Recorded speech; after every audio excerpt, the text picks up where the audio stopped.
आज मैं सबों का अपने यूट्यूब चैनल पे स्वागत करता हूँ। तो चलिए आज जो है मैं आईने अकबरी का भाग 2 लाया हूँ। ऑब्जेक्टिव क्वेश्चन है। देखिए इस चैनल पे आपको जेन्युइन कंटेंट मिलेगा, ख़ास करके इतिहास या नागरिक जो भी इस चैनल पे पढ़ाया जाएगा।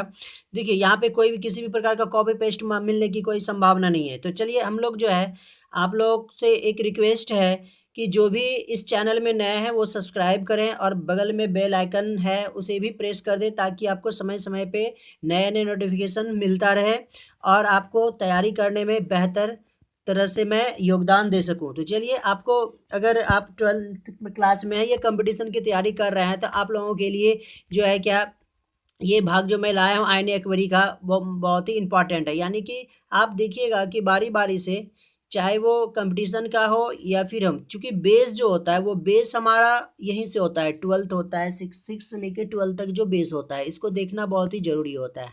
इसलिए आप कंपटीशन की भी तैयारी कर रहे हैं या फिर 12th में भी हैं तो दोनों के लिए उपयोगी होगी। तो आईने अकबरी का भाग 2 का जो ऑब्जेक्टिव क्वेश्चन है, इसमें से मैं आप लोगों को बारी-बारी से दिखाने का प्रयास करता हूँ कि कौन-कौन से इसमें महत्वपूर्ण क्वेश्चन हैं। तो चलिए 1 नंबर में हम लोग स्टार्ट करते हैं। तो पहला क्वेश्चन हम लोग देखते हैं, कहता है अकबर ने टोडरमल को दीवान अशरफ कब नियुक्त किया था? तो देखिए इन्होंने जो अकबर जो थे इन्होंने के आईने अकबरी जो कृषि से संबंधित है इसके लिए दीवान अशरफ जो है टोडरमल को 1582 ईस्वी में क्या किया था, इसको नियुक्त किया था। और ये देखिए मैं बताना चाहता हूँ कि यहाँ पे मैं जितने भी क्वेश्चंस होंगे ऑब्जेक्टिव उसका मैं थोड़ा-थोड़ा उसमें डिटेल करते जाऊँगा ताकि आपको समझ में आसानी से आ सके। देखिए, इसलिए आप जो है क्या कीजिएगा इस वीडियो को शुरू से अंत तक देखें, ताकि आपको सारा सिलेबस भी कवर हो जाएगा। अगर अगर आप ऑब्जेक्टिव, सब्जेक्टिव जो भी पढ़ना चाहते हैं, तो वो इसमें आपको क्या हो जाता है कि वो डील हो जाता है। तो देखिए यहाँ पे दीवाने अशरफ लिखा हुआ है, तो दीवाने अशरफ का मतलब क्या होता है? दीवाने अशरफ का मतलब होता है भूमि विभाग का अध्यक्ष। यानी कि जिस समय अकबर यहाँ पे गद्दी पे बैठा था, तो उन्होंने भूमि की पैमाइश करवाई। तो इसने क्या किया भूमि का एक अध्यक्ष नियुक्त कर दिया कि आप ही देख-रेख करें, इसलिए टोडरमल को दीवाने अशरफ के रूप में नियुक्त किया गया था।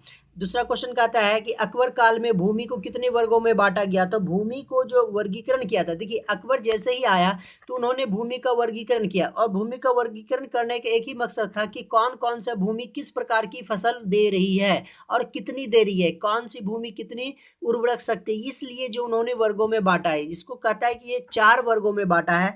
चारों को मैं नाम लेना चाहता हूँ। पहला है पोलज, दूसरा है परती, तीसरा है छच्छर और चौथा है बंजर भूमि। ये 4 भागों में बाँटा गया था। इसमें से जो सबसे प्रथम श्रेणी का था वो पोलज था। इसमें जो फसल होती थी 2 फसलें प्राप्त की जाती थी कितने 1 वर्ष में। तो इसमें सरकार को भूमि कर क्या होता था ज़्यादा से ज़्यादा प्राप्त होता था।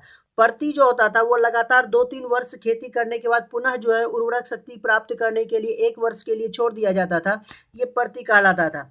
और छच्छर और सबसे निम्न जो होता था निम्न कोटि का बंजर होता था। छच्छर भूमि जो होती थी वो कृषि योग्य तो होती थी लेकिन इसे 3-4 वर्षों के लिए छोड़ी जाती थी। ये चारों प्रकार जो था क्या था वर्गों में बांटा गया था अकबर काल में। आईने अकबरी में कर निर्धारण की कितनी प्रणालियां थी? तो यहाँ पे 3 प्रणालियां फेमस थी। तो 3 प्रणाली का नाम लेना चाहता हूँ मैं। पहला है गल्ला बख्शी, दूसरा है जब्ती और तीसरा है नस्क प्रणाली। ये 3 प्रकार की प्रणालियां यहाँ कर लेने की थी।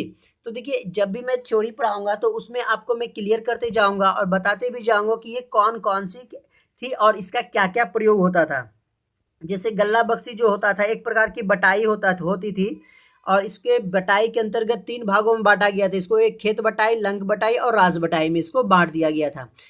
उसके बाद दूसरा जो होता है जब्ती प्रणाली। तो जब्ती में क्या होता था किसान और सरकार के बीच समझौता होता था और ये समझौता लगभग 3 वर्ष या उससे अधिक समय के लिए भी होता था और 1 बीघा के रूप में होता था और इसमें लगान को निश्चित किया जाता था।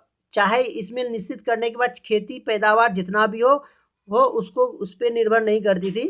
तो जब्ती को नगद या जमई भी कहा जाता था। तो चलिए और जो है नक्श प्रणाली में तो पिछला वीडियो में बता ही दिया था कि नक्श प्रणाली क्या है। चौथा क्वेश्चन है भूमि बंदोबस्त प्रणाली में क्रांतिकारी सुधार करने का प्रथम श्रेय किसे जाता है? तो ये देखिए भूमि बंदोबस्त तो अकबर ने किया ही था लेकिन इसके अलावा अगर प्रथम श्रेय हम लोग दिया जाता है तो वो शेरशाह सूरी को जाता है क्योंकि उन्होंने भी इस पे काफ़ी काम किया था, काफ़ी सुधार किए थे। लेकिन यहाँ पे भी देख रहे हैं अकबर ने भी सुधार किया था क्योंकि भूमि बंदोबस्त प्रणाली के अंतर्गत जो सुधार होता था उसमें जितनी भी थी वो दोनों का महत्वपूर्ण रोल है। अकबर काल में सर्वोत्तम फसलों को क्या कहा जाता था? अकबर काल में जो सर्वोत्तम फसल होता था उसको जिन्स ए कामिल कहा जाता था।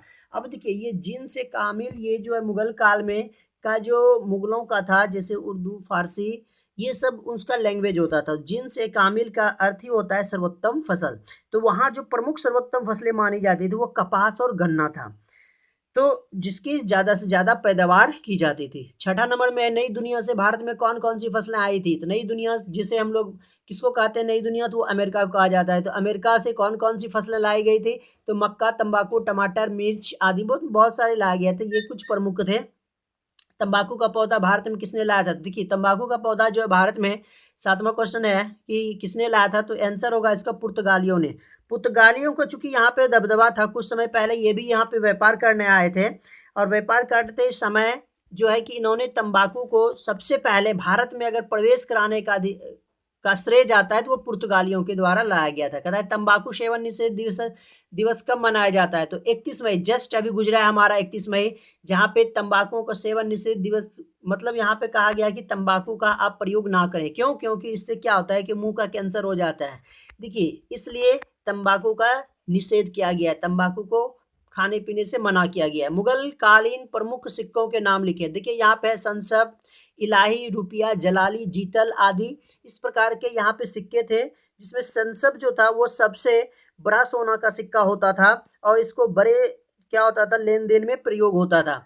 आज के क्षेत्र में वर्तमान में हम लोग देखते हैं कि जिस प्रकार से हमारा 500 का नोट हुआ या फिर 2000 का हुआ, ये सब क्या होता है कि बड़े बड़े रुपये के रूप में जाना जाता है, और बड़े बड़े व्यापारी लोग क्या करते हैं लेन देन में इसका प्रयोग करते हैं। इसी प्रकार से जीतल था, रुपया भी था, जलाली भी था। जिसे रुपया जो चांदी का सिक्का होता था, जलाली जो होता था वो चौकोर चांदी का होता था, और इलाही जो होता था ये सबसे अधिक चलने वाला सोने का सिक्का था इलाही।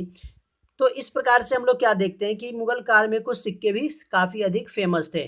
10 नंबर में कहता है अकबर कालीन गजेटियर किसे कहा जाता था? अकबर कालीन गजेटियर जो था वो आईने अकबरी को कहा जाता था। नेक्स्ट क्वेश्चन है 11, अकबर का वित्त मंत्री कौन था? तो टोडरमल था। देखिए इसको टोडरमल को वित्त मंत्री नियुक्त किया गया था, और नियुक्त करने के बाद जो है कि सारी देखरेख जो है वित्त से संबंधित जितनी भी होती थी वो टोडरमल से करवाया जाता था। किसका? अकबर को। कहता है कुतुब मीनार का निर्माण किसने शुरू करवाया था? कुतुब मीनार का निर्माण कुतुबुद्दीन ऐबक के द्वारा शुरू करवाया गया था।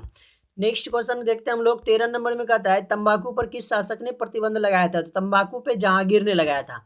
और तंबाकू का सेवन सबसे पहले किस मुगल सम्राट ने किया था? अकबर ने। देखिए जिस समय पुर्तगालियों ने के द्वारा जो है भारत लाया गया था, तो यहाँ पे काफ़ी अधिक जो है तंबाकू का प्रचार प्रसार होना शुरू हो गया था, लेकिन इसको जो है सबसे पहले मुगल सम्राट ने, अकबर ने जैसे ही इसको पीने की कोशिश की तो उसको क्या होता है कि इसको थोड़ा सा परेशानी हुई, और परेशानी जैसे हुई तो इन्होंने एक भेषजिक को बुलाकर बोला कि आप जो है ऐसा कीजिए, मतलब चिकित्सक जो उस समय होते थे उसको बुलाया गया और कहा कि आप इस पे जो है पूर्ण रूप से गहन अध्ययन कीजिए आखिर ये है क्या। लेकिन बाद में पता चला, इनके गुण दोषों से पता चला कि ये शरीर को नुकसानदायक यानी कि शरीर को ये नुकसान पहुंचाता है।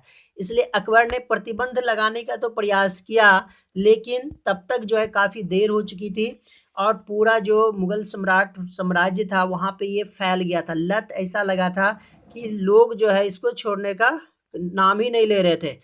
तो लेकिन आगे जाके तंबाकू पर प्रतिबंध जहांगीर के द्वारा लगाया गया था। नेक्स्ट क्वेश्चन देखते हैं। अकबर ने अबुल फजल से अपने स्वयं के काल का इतिहास लिखवाया, और प्राचीन काल में ऐसी परंपरा कहाँ थी? तो देखिए जो चीज़ अकबर ने अबुल फजल से करवाया था वही चीज़ प्राचीन काल की बात करते हैं, चूँकि ये तो अकबर तो मध्य काल का है। प्राचीन काल में भी ऐसी घटनाएं हुई, इतिहास को लिखने का काम किया गया था, वो था कहाँ पे? चीन पे। प्राचीन काल में ऐसा काम चीन में किया जाता था। चलिए आज हमारा ये आईने अकबरी का जितना भी ऑब्जेक्टिव था, महत्वपूर्ण ऑब्जेक्टिव, मैंने 2 भाग में, भाग 1 और भाग 2 में इसको क्लियर कर दिया है। और नेक्स्ट जो है हम लोग इसके लिए मैं लाऊंगा, इसका कुछ थ्योरी है, थ्योरी लाऊंगा।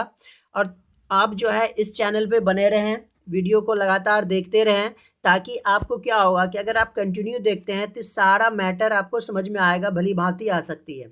नहीं तो क्या होता है कि उसमें समझ में नहीं आएगा, क्योंकि यहाँ पे मैं क्या करता हूँ, चैप्टर वाइज जो है सब्जेक्टिव ऑब्जेक्टिव और थ्योरी, 3 जो मैटर है सारा का सारा आपको इस पे मिलेगा।